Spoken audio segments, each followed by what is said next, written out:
Hey, thank you. How are you? Nice live shot. Good to see all of you. Happy Friday. It's great to be back with you. I want to provide an update on President Trump's actions in the wake of the catastrophic air collision that tragically claimed the lives of 67 people at Reagan National Airport on Wednesday night. Everyone in this White House continues to mourn the victims and keep their friends and families in our thoughts and prayers during this unimaginable time. First, within moments of the collision, the president and his newly appointed team were in immediate communication. The president was briefed on Wednesday evening following the crash, again on Thursday morning, and he has continued to receive updates as recovery efforts continue on the ground. The president, as you know, took time to address the nation yesterday afternoon. To deliver accountability, President Trump swiftly signed a memorandum directing an immediate assessment of the Federal Aviation Administration to ensure the federal government is maintaining the highest personnel and policy aviation safety standards. The memorandum directs the Secretary of Transportation and the FAA Administrator to immediately review all hiring decisions and changes to safety protocols made during the prior 4 years, and to take all necessary corrective actions to achieve uncompromised aviation safety. The review will include a comprehensive assessment and reversal of any deterioration in hiring standards and aviation safety standards and protocols during the previous administration. Aviation safety was addressed by President Trump before this tragic collision even took place. On his second day in office, the president signed a memorandum to immediately stop Biden DEI hiring programs and return to non-discriminatory, merit-based hiring. And in 2018, during President Trump's first term, the Department of Transportation announced it would put an end at that time to use the biological questionnaire that was introduced by the Obama administration, which punished skilled applicants. President Trump has long led on the issue of aviation safety, and he will continue to do so. He will continue to deliver on the promises he made to the American people at record speed. The Senate has already confirmed 8 of President Trump's exceptional cabinet nominees, including most recently Transportation Secretary Sean Duffy, as you of course know, EPA Secretary Lee Zeldin, and Interior Secretary Doug Burgum, who is scheduled to be sworn in later today. We expect the Senate to continue quickly confirming the remainder of President Trump's well-qualified nominees in the days ahead. Earlier this week in the East Room, the president proudly signed the Laken-Riley Act into law, surrounded by Laken's loving parents and sister. This common-sense bipartisan law mandates the federal detention of illegal aliens who are accused of theft, burglary, assaulting a law enforcement officer, and any crime that causes death or serious bodily injury, like the animal who murdered Laken Riley in cold blood. This was the first piece of legislation President Trump proudly signed as the 47th President of the United States, and it will guarantee that Laken did not die in vain. As Laken's mother, Allison, tearfully said during the signing event, President Trump said he would secure our borders and that he would never forget about Laken, and he hasn't. He's a man of his word, and we trust that he will fight for the American people. Those are the words of Laken's mother, and we will never forget them. So to help lock up even more criminal illegal aliens, President Trump signed a memorandum this week to detain them at Guantanamo Bay. This action will expand the Migrant Operations Center at Naval Station Guantanamo Bay to full capacity to provide critical extra detention space for high-priority criminal illegals. Our brave ICE agents continue to arrest more and more of these types of individuals every day in communities across our country, and I have more updates for you. On January 27, 2025, ICE Chicago arrested a citizen of Guatemala who has been convicted of solicitation to meet a child, disturbing, and sentenced to 24 months probation. On January 28, 2025, ICE Atlanta arrested a citizen of South Korea who has been convicted of 9 counts of possession or control of material depicting minors in sexually explicit conduct. On January 28th, ICE New York arrested a Mexican national previously charged by the state of New York for attempted murder and possession of a weapon and assault. And on January 28th, ICE Philly arrested a citizen of Mexico who has been convicted of possession of child pornography. Our message is simple. If you are a criminal, illegal alien, you will be arrested and deported.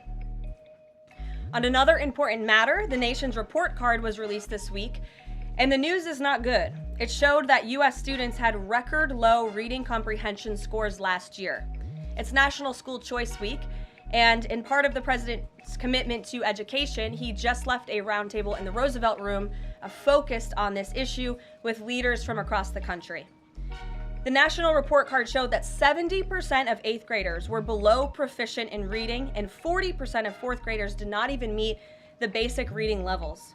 This is completely unacceptable to the president, and he continues to take aggressive actions to address this education problem in our country. He signed an executive order this week prohibiting federal funding of the indoctrination of our children, including radical gender ideology and critical race theory in the classroom.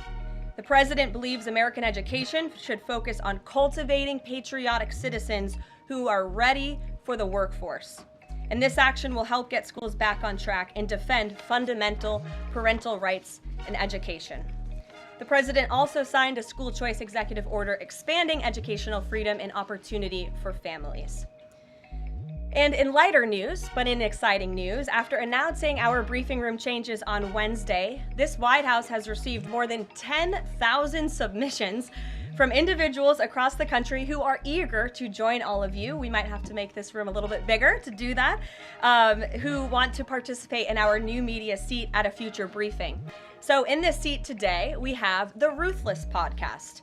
They humbly started by entertaining small audiences on Capitol Hill, but after 4 years, this program has become one of the most influential podcasts in America. They previously reached #1 on the charts and earned over 25 million downloads as they deliver political news with a humorous touch. The hosts are Josh Holmes, Michael Duncan, Comfortably Smug, and the man joining us today, John Ashbrook. So with that, I will take your questions. John, please kick us off. Thank you very much. Karoline, in your first briefing, the media went after this administration for deporting illegal immigrants they claimed were not criminals. The question is, do you think they're out of touch with Americans demanding action on our border crisis? The media out of touch? I think the media certainly is out of touch, and I think that's proven by a number of things, John. #1, there was a New York Times poll that was released prior to President Trump's inauguration by the New York Times, which of course is a legacy media outlet, that showed that 83% of Americans support deporting the individuals that you mentioned, illegal immigrant criminals, especially those who have committed heinous crimes in the interior of our country. And I received a very actually interesting statistic on this front from ICE this week. 97% of the deportations that this administration has made thus far are of individuals who had a removal order from the previous administration, but were never removed from the interior of our country. So this shows that the previous administration was actually defying our laws, and all this administration is doing is simply following the laws, the immigration laws of this great country. Thanks for the question, John. Anything else? No, that's it. Okay, great. Peter. Thanks, Karoline.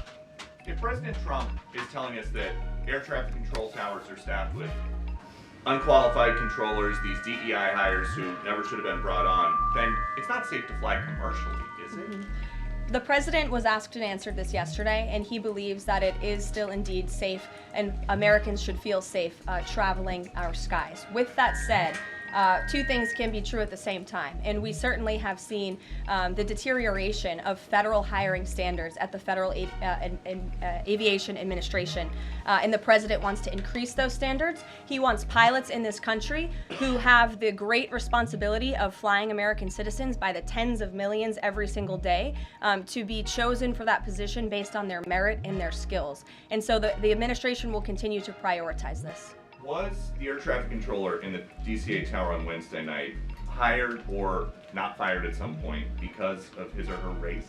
That investigation is ongoing. And so when we have updates on the exact individuals who were involved in the collision, including the air traffic controller, also the pilots of the helicopter and others, we will confirm those. I don't want to confirm names from this podium today. We're not in a position to do that. But I will say the president has still rightfully pointed out that there has been problems with the aviation industry over the past several years. And this started under Barack Obama in 2014. And when the president says on Truth Social, the Black Hawk helicopter was flying too high by a lot, it was far above the 200-foot limit, that's not really too complicated to understand, is it? Is he suggesting a helicopter malfunction or a crew error or a crew doing this intentionally? No, the president is simply stating what he said in that Truth Social post, which is that the helicopter was flying higher than it should have been, which is one of the reasons that led to this collision. And the other reasons for that are still being investigated, and I will let that investigation play out. Kelly. Some of our colleagues have obtained a memo from the Defense Intelligence Agency that talks about not holding any activities or programming related to Black History Month to be in line with the president's views on diversity, equity, and inclusion. Does the president plan to have a proclamation about Black History Month? In his first term, each of the 4 years of his term, he did so and called on those in government to have programming activities and celebrations. Is he going to do that this year? Yeah, the president looks forward to signing a proclamation celebrating Black History Month. I actually spoke with our great staff secretary. It's in the works of being approved, and it's going to be ready for the president's signature to signify the beginning of that tomorrow. If an agency is calling off those kinds of activities in an attempt to be in alignment with the president's views on DEI and other things, should they adjust that now and have those programs and make those celebrations however they see fit in the office? The president is leading here at the White House, and I'll leave it to the proclamation that he will sign very soon. Mary, great to see you. Thanks for having us. So I wanted to follow up on the gender executive orders you mentioned. First of all, we know that President Trump has taken a bunch of steps to protect children from irreversible transgender procedures. Is he interested in backing congressional legislation on this point? And does the Trump administration have interest in investigating doctors who perform these irreversible procedures on kids, such as a double mastectomy on a minor girl? Well, the president has already taken a very strong stance on this issue this week with the signing of his executive order, a few executive orders in this space. First, he made it the official policy of the federal government that there are only two sexes, male and female, and we have directed all federal agencies to comply with that policy. As for congressional legislation to support the president's agenda in this space, and certainly ending the mutilation of young children, the chemical castration of young children, which is a barbaric practice that the vast majority of Americans do not support for young minor children. Certainly the president would support Congress's efforts, as he has already made that very clear this week. Jennifer. On Rick Grinnell's trip to Venezuela to meet with Nicolas Maduro, is there anything you can share on timing on that, what his agenda is, what the mission of that trip is? Yes, so I can confirm that Rick Grinnell is in Venezuela today. I can confirm that Rick Grinnell is going to Venezuela, or is in Venezuela, with two immediate directives from the President of the United States.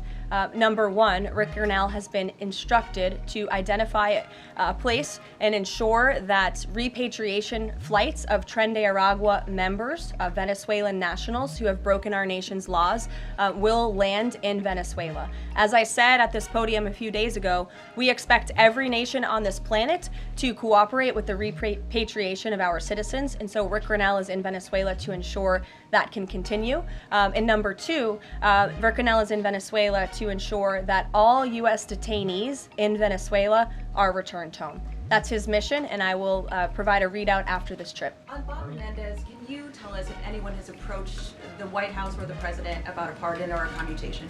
I have not been part of those discussions. If they have, I am not sure if they have, but I won't speculate on potential pardons that may or may not happen. To my awareness, the answer is no. Justin.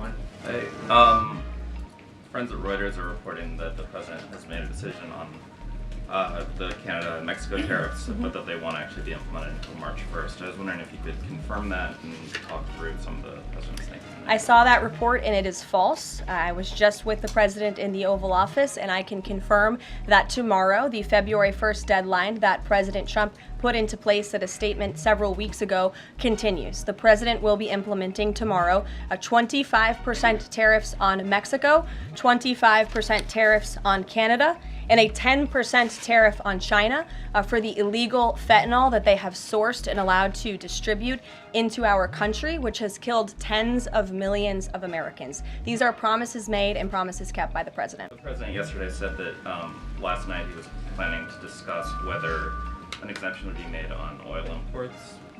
Do you have any information on what decision he made there, or will there be exemptions at all offered under this? I don't have an update or readout for you on the exemptions, but those tariffs will be for public consumption in about 24 hours tomorrow, so you can read them then. Stephen Nelson. Thank you very much, Caroline. I have 3 questions, if that's all right. I'd like to ask you about press freedom and then about 2 economic matters. Sure. On press freedom, on Tuesday you announced plans to roll back the more restrictive press badge policy of the Biden White House. But there's a different anti-press freedom policy I wanted to ask about. The Biden White House adopted a mysterious pre-screening process for journalists allowed into large event spaces that in the pre-pandemic days of the first Trump term were open to all journalists on campus. This effectively limited the diversity of reporters present and blocked the asking of questions that large segments of the American public wanted answered. As press secretary, can you commit to abolishing this mysterious pre-screening process? There were a lot of mysterious processes that my team and I have had to unravel over the past 2 weeks that were implemented by the previous White House and in particular the previous press shop here. And so I can commit to a greater access and transparency, which I believe we already have by ensuring that the 440 journalists whose credentials were revoked will be reinstalled. They will get their credentials if they wish to. We've also, of course, opened up a new seat to new media. And as far as open press events here at the White House, if we tell you it's open press, it's open press. So just to confirm, this pre-screening thing is something you're aware of and you'll work to undo to the maximum extent possible. When we say something is open press, it will mean it's open press. Economic matters, and I can just ask them both at once for Sure. you. In New York City, Governor Hochul's congestion pricing went into effect this month. Vehicles that drive through parts of Manhattan have to pay a $9 toll. President Trump has made clear his opposition. He said that it's, quote, the most progressive tax known to womankind. Will the administration be trying to block this? And the second question is, millions, maybe tens of millions of Americans who voted for President Trump were excited about his plans to do away with taxes on tips, overtime, Social Security benefits. But there's uncertainty about the timing of this. So can you clarify for them when this is going to happen? Does President Trump want this to be in all 3 of those in the first batch of legislation early this year? Well, to answer your question in one swoop, I will say that President Trump is committed to lowering taxes for Americans, cutting taxes for Americans. As for congestion pricing in New York, I do know that the president spoke with Governor Hochul about that. I don't have any, actions, so to speak, to read out for you on that issue today.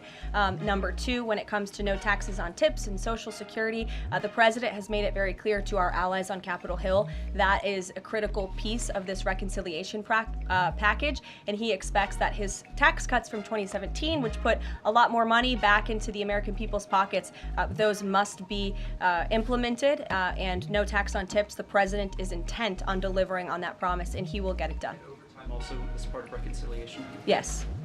Sure. Thanks, Caroline. Can you guarantee that those tariffs won't increase prices for Americans, including at the gas pump and the grocery store? I think Americans who are concerned about increased prices should look at what President Trump did in his first term. He effectively implemented tariffs, and the average inflation rate during the first Trump administration was 1.9%. In fact, when President Trump left office, it was 1.4%. So President Trump is going to do everything he possibly can to cut the inflation crisis that the previous administration imposed on the American people, and he will continue to effectively utilize tariffs. If those tariffs do increase prices for Americans, will the administration reverse them?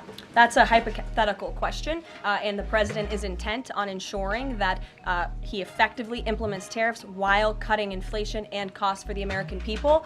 And, the media has this way of just looking at everything in a microscope rather than looking at the whole of government economic approach that this president is taking. He will effectively implement tariffs. He's also, as I just answered from Stephen's question, committed to tax cuts. He's also clearly committed, as evidenced by his executive orders, to unleashing the might of our energy industry, which we know will eventually drive down inflation, and all the other economic measures that this president has made will have a Trump incoming economic boom, just like we saw in our first term. And has the White House Sure. found any? Fox Business, yes. Yeah, Go ahead. thanks, Caroline. You're welcome. Justin Trudeau, the Canadian Prime Minister, said today that if the U.S. imposes tariffs, he will respond and he will not relent until the tariffs are removed. Are we seeing the start of a trade war with Canada? I don't think so. I think the president is going to implement those tariffs tomorrow, and he will respond to Mr. Trudeau's comments in due time, I am sure. What type of things have to happen? What does the administration need to see in order to avoid those tariffs? Well, the tariffs are incoming tomorrow on Canada, and the reason for that is because both Canada and Mexico have allowed an unprecedented invasion of illegal fentanyl that is killing American citizens and also illegal immigrants into our country. In fact, I have more language for you right here. Canada, Mexico, and China, which, as I mentioned, President Trump will implement a 10% tariff on China, have all enabled illegal drugs to pour into America. The amount of fentanyl that has been seized at the southern border in the last 2 years alone has the potential to kill tens of millions of Americans. And so the president is intent on doing this, and I think Justin Trudeau would be wise to talk to President Trump directly before pushing outlandish comments like that to the media. If I may, one more. Yes, Lindsay. Go back to the plane crash for just 1 second. You're interrupting your colleague, but Oh, sure. sorry, I thought you called on me. Just I called on President, Lindsay. The president this morning said the Black Hawk helicopter was flying too high. I'm wondering if he's basing that on what he learned from investigators, and if you could offer a little bit more of a window into how he is keeping abreast of this investigation. Sure. Is the NTSB briefing him separately? Is he meeting in the Situation Room? You just sort of offer a window into that. Yeah, the president based that statement on truth because it is truth and it's fact, and it was relayed to him by the authorities who are overseeing the investigation into this horrific plane collision. And the president, as I said in my opening remarks, continues to be briefed on the collision by everybody across his cabinet, the Secretary of Transportation, the Secretary of Defense, the NTSB, who the commissioner there was in the Oval Office with him yesterday. Lindsay. Lindsay, go ahead. Lindsay, go ahead. Thank you. In recent days, the CIA actually revealed that they do also believe that COVID-19 was from a lab leak in Wuhan, China. How is the president planning on responding to this additional intel from the CIA, and will it impact how he responds to them with tariffs? Yeah, kudos to John Ratcliffe for revealing that truth and that fact to the American people. Many years too late, the Biden administration had a chance to let the American people know the truth about that, and for some reason, they chose not to. I also would just like to point out that several years ago, when I was working in this press shop and President Trump would take to this podium to brief the American people on COVID-19, he suggested that COVID very well may have came from a lab in Wuhan, China. And many members in this very room mocked him for that, said he was spewing conspiracy theories. He was not. We now know that to be the confirmable truth. It took many years for it to come out, but the president was right in this instance again. Sure. Karoline, thank you. I wanted to ask about Secretary Rubio's trip to Panama first. Sure. What did the conversations look like with President Trump on that? The president of Panama says it is, quote, impossible to negotiate over the canal. So what are you expecting from this visit? So I have not been present for Secretary Rubio's conversations with President Trump about the Panama Canal. I have been present for President Trump's own thoughts on the Panama Canal, and you've all seen them as well in his public statements that he has shown. He believes it's unacceptable that the canal is essentially run by the Chinese Communist Party. If you look at both ends of the canal, massive Chinese Communist Party linked companies run the canal. That's unfair to the American people, many of whom lost their lives many years ago building this canal. The American taxpayers are paying millions of dollars for the canal, and the president believes it's in our national interest as a nation for Secretary Rubio to go there and begin these discussions, and that's exactly why he's doing that. Sure. Thank you very much, Karoline. Is the United States in the process of pulling out of Syria militarily? Because the president wanted to do that in his first term as well, and he had a lot of pushback from the Pentagon and Congress.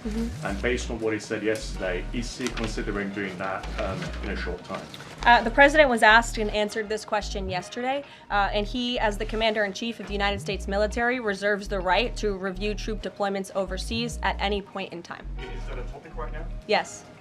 Thank you. Two questions. So we now know that the staffing was not normal at the air traffic tower, and so with the government freezing the hiring of new federal workers and offering buyouts, are you not afraid that more incidents of different kind could happen with less staffing in different agencies? Well, the president is intent on ensuring that we are increasing staffing at these agencies, and that's why he signed a very strong executive order on his second day in office, immediately terminating DEI hiring practices at the FAA. He also, following the tragic crash, as you all know, in the Oval Office yesterday, signed a memorandum directing an immediate assessment of the FAA to ensure the federal government is maintaining the highest personnel and aviation safety standards. And I would also just say there's a cultural piece to this as well.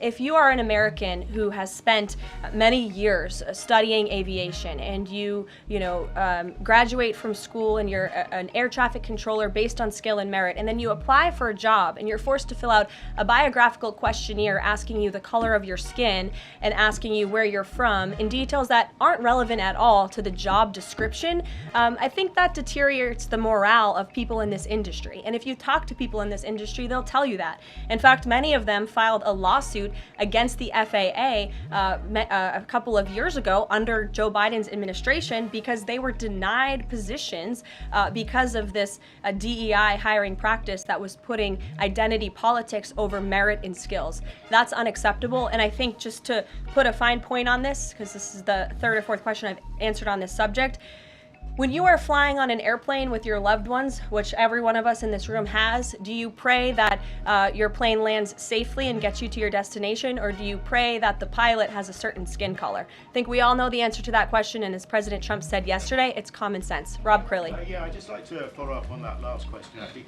Has there been any sort of assurance from the FAA that they will immediately improve staffing levels, given the reports of not normal staffing levels on Wednesday? Oh, absolutely. You had Secretary Duffy here yesterday at the White House at this podium saying that he is on it, and we can all trust that he definitely will be. John Decker. Thanks a lot, Carol.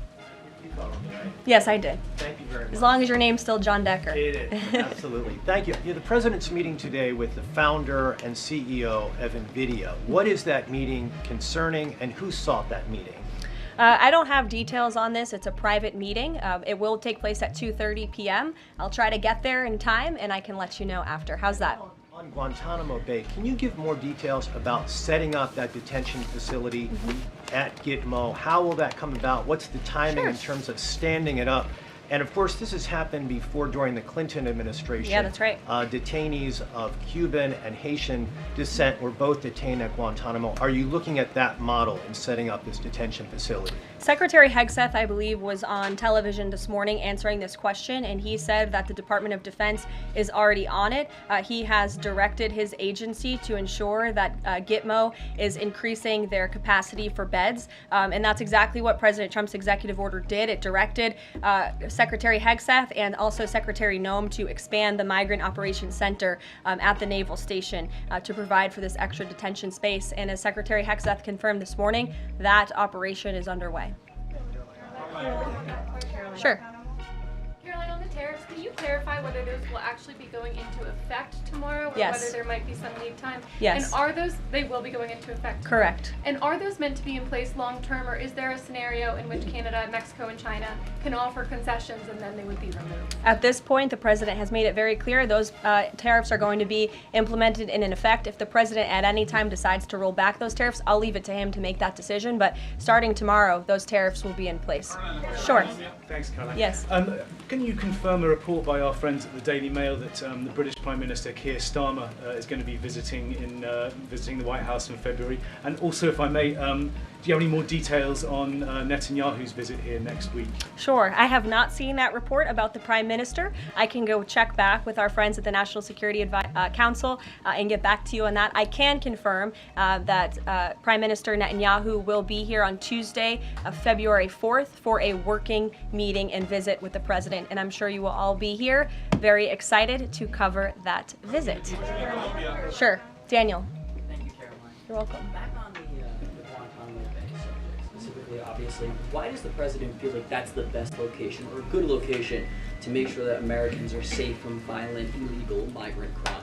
Well, it's a really good question, and the memorandum that he signed, the order that he signed, builds on his previous executive actions, obviously, to secure our southern border and deport illegal criminals from the interior of our country. We know that we have an issue with detention space here in the interior, which is a big reason why Congress needs to pass this reconciliation package as quickly as possible to ensure that DHS and ICE have the funding they need to detain these individuals that the administration is very swiftly rounding up and deporting, arresting and deporting these illegal immigrant criminals. And so the president feels it's an appropriate place. Taxpayers are already funding it. The space is there. Why not use it? And the Secretary of Defense, as I said, is working on that as we speak.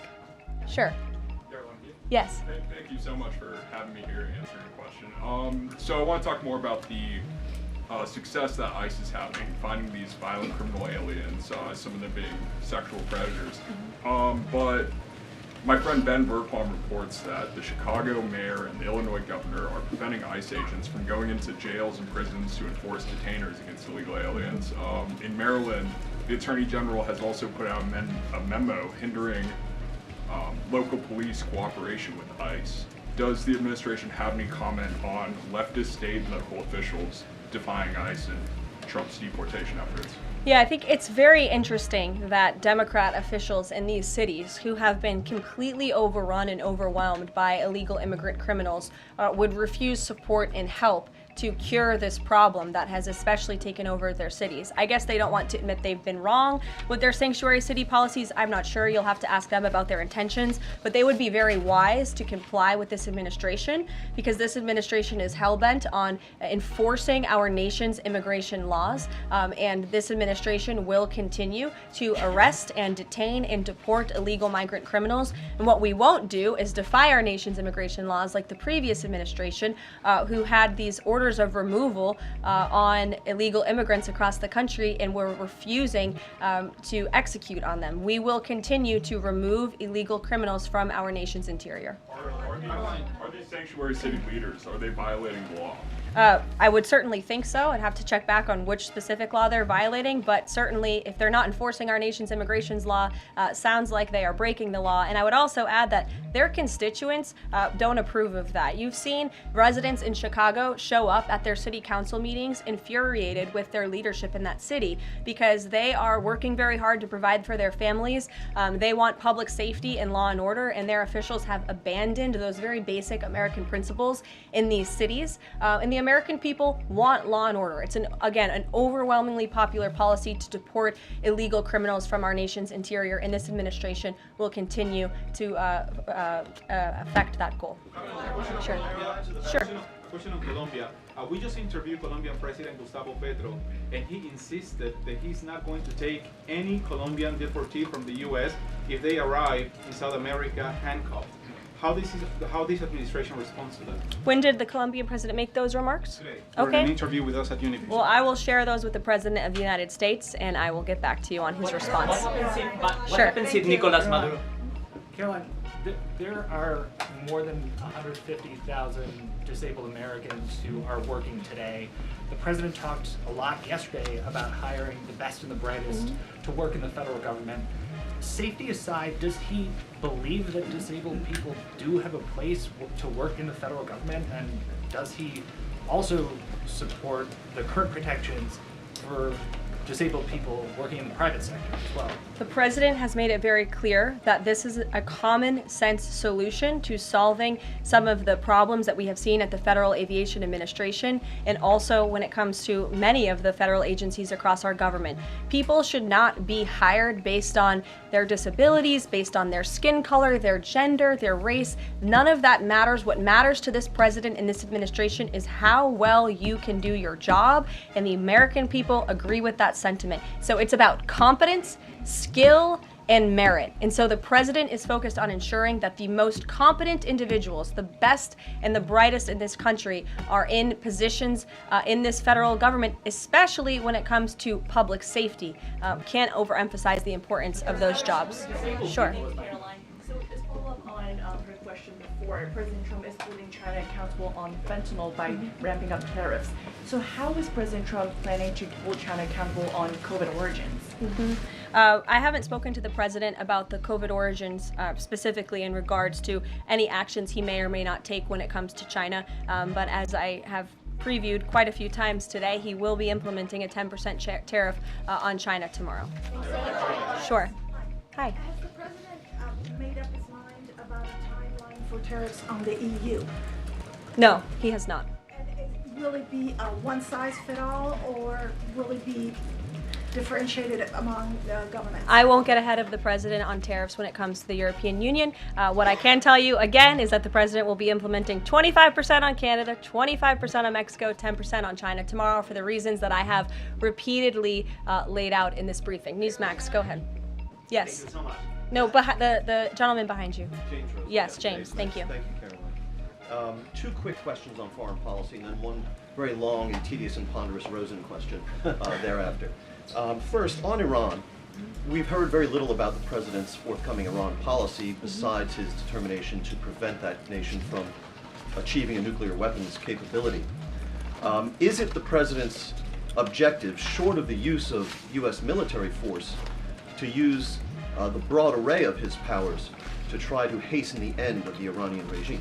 I think the president has actually made his position on Iran very clear, and he made that clear when there were the negotiations about the ceasefire, which we know obviously is now in place, and the deadline on that ceasefire has continued. He said that Hamas and Iranian-backed terrorists would have hell to pay if that ceasefire didn't move forward, and then quickly thereafter it did. I also do have news on the hostage front, which I'm very surprised nobody asked about this because it is big news story, and the White House applauds the release of 8 additional hostages from Hamas captivity, thanks to the ceasefire deal secured by President Trump.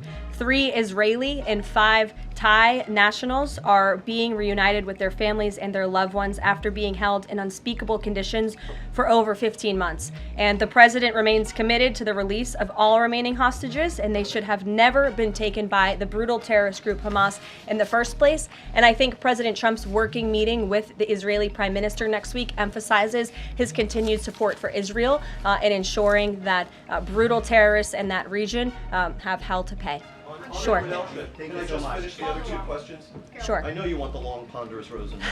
But first, on the Grinnell trip, as you know, under the previous administration, the U.S. recognized the opposition candidate in last year's elections, Edmundo Gonzalez, now exiled, as the legitimate president of Venezuela. Does the president's dispatching of Ambassador Grinnell to negotiate directly with President Maduro today mean that the U.S. now officially recognizes President Maduro as the legitimate president of Venezuela? Absolutely not. As I made it very clear, former ambassador and now special envoy Rick Grinnell is going to Venezuela with 2 very clear directives.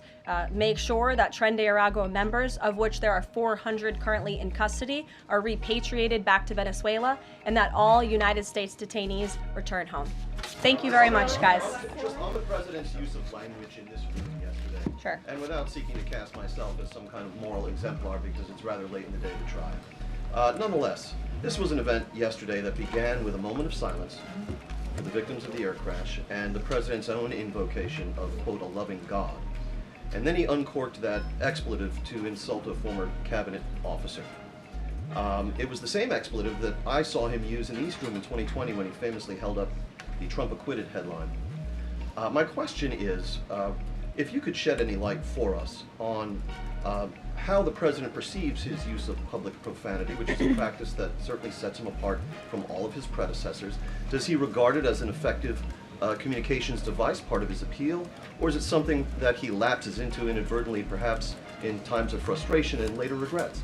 I think one of the things that the American people love most about this president is that he often says what they are thinking, but sometimes lack the courage to say themselves. And I think yesterday at this podium, you heard President Trump express great frustration, perhaps even anger, with the previous administration's policies, many of which have led to the crises that our country is currently facing and that this president is focused on fixing.